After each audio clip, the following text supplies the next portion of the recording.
Friends, आपलं स्वागत आहे आपल्या या यूट्यूब चॅनलवर. राईट. आजचा जो आपला टॉपिक आहे तो टॉपिक आहे डी ब्रॉग्ली हायपोथेसिस. ओके, तर आपल्या टॉपिकचं नाव आहे डी ब्रॉग्ली हायपोथेसिस.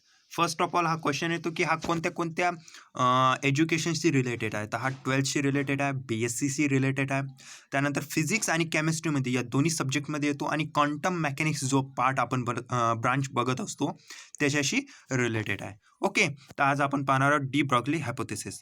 त्या अगोदर आपण आपल्या यूट्यूब चॅनलबद्दल थोडीफार माहिती बघून घेऊ.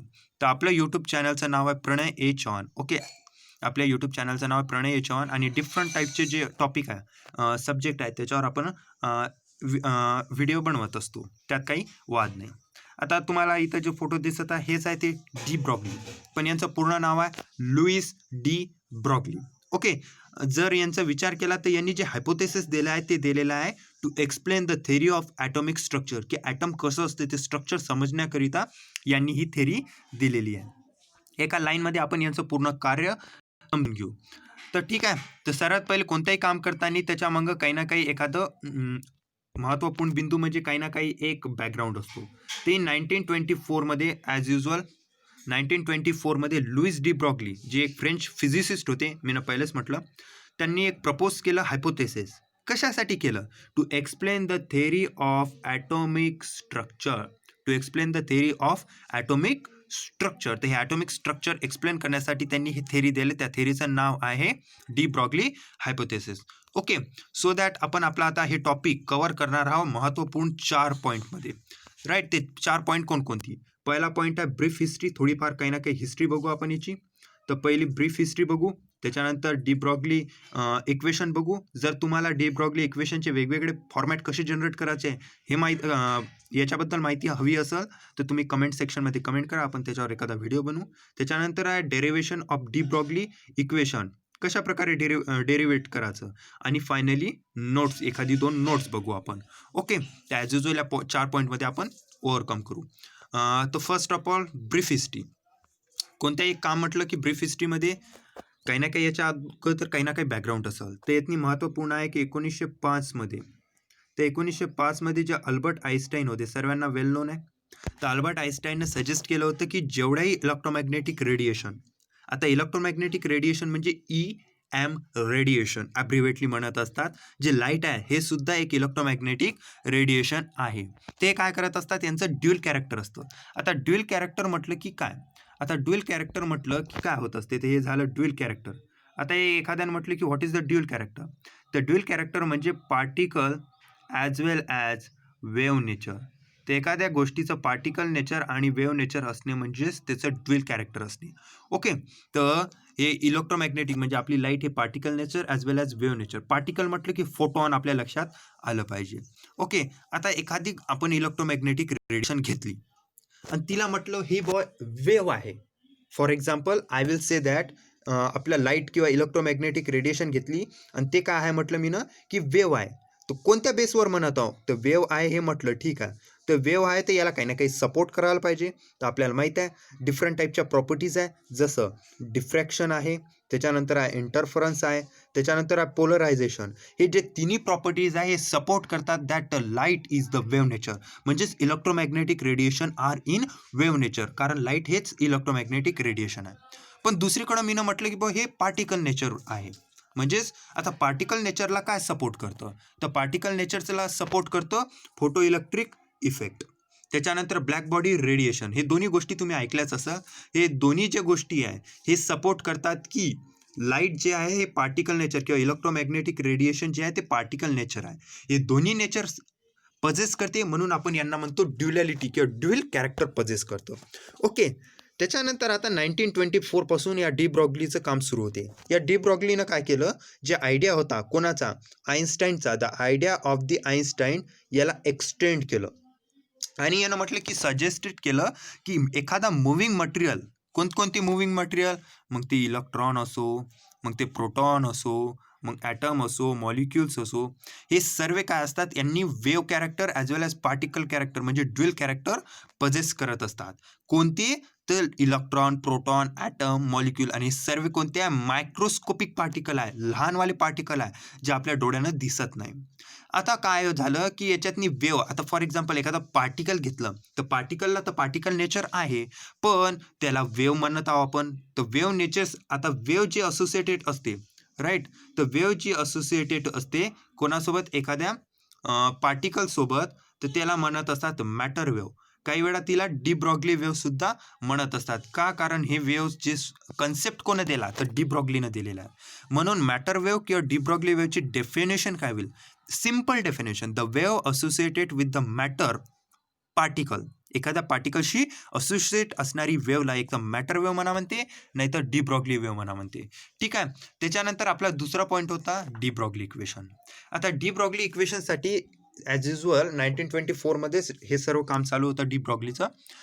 तर इथं आपल्याला दिसत आहेत in de Broglie in 1924, right, the de Broglie suggested that the lambda that is wavelength, lambda is the sign for the wavelength associated with the, इथं पहा मी जे म्हटलं होतं की ॲटम, आयन, मॉलिक्यूल जे आहे हे मायक्रोस्कोपिक पार्टिकल आहे. Associated with the microscopic particle is given by, कशा प्रकारे देण्यात येईल, तर त्याचं इक्वेशन जे आहे ते आहे E is equal to, right, तर फॉर एक्झाम्पल त्याचे वेवलेंथ काढायचे आहे, that is more important, that is lambda.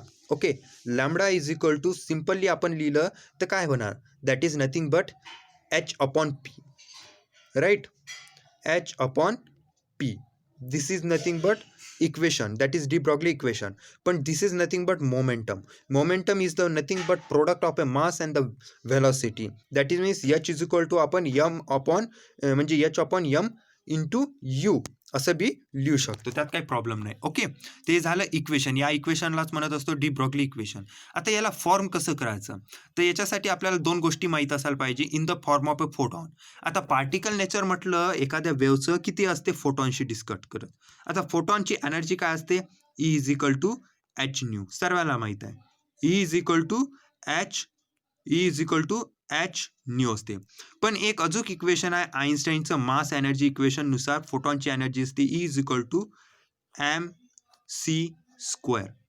Okay, हे एक अजून इक्वेशन आहे. तर आपल्यापाशी दोन इक्वेशन झाले.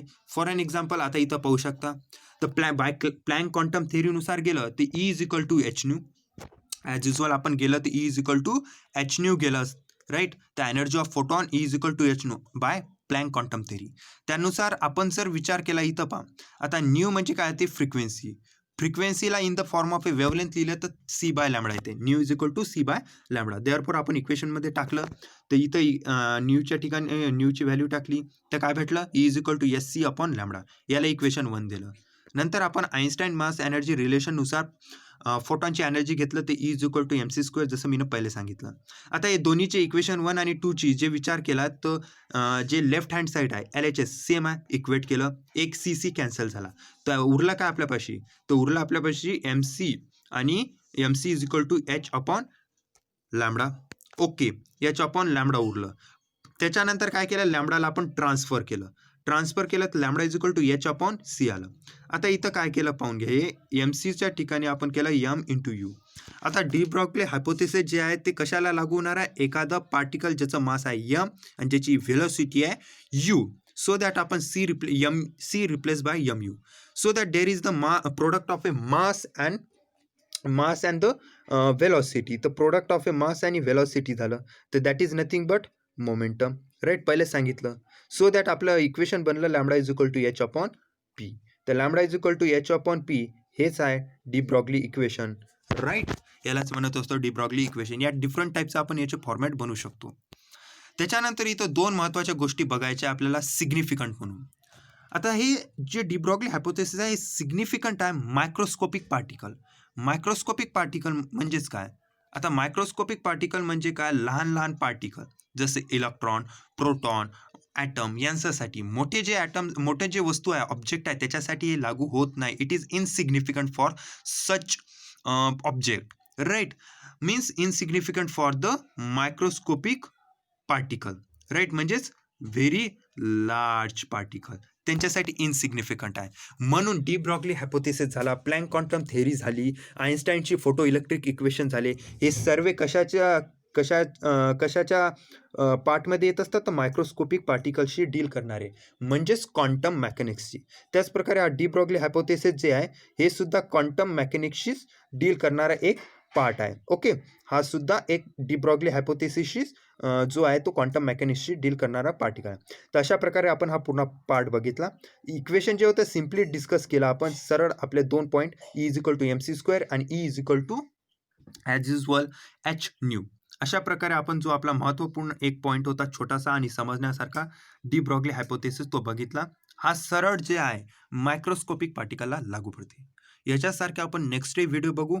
काही प्रॉब्लेम असले तर तुम्ही कमेंट करा, मी त्याचं उत्तर देईल. नेक्स्ट डेच्यात आपण अजून एखादा टॉपिक बघू अशाशी रिलेटेड.